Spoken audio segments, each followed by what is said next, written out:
next, now that I have your attention?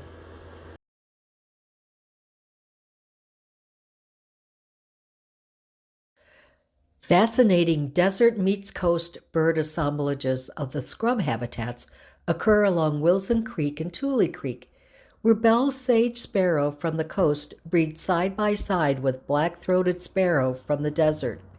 California and Black-tailed Gnatcatchers maintain adjacent territories, along with all three California orioles, Scots, hooded, and Bullocks. Other interesting sibling bird species in the area include Nuttall's and ladder-backed woodpecker, and California and Gambel's quail. Localized species found here include breeding yellow-headed blackbirds in Aguanga's Lancaster Valley.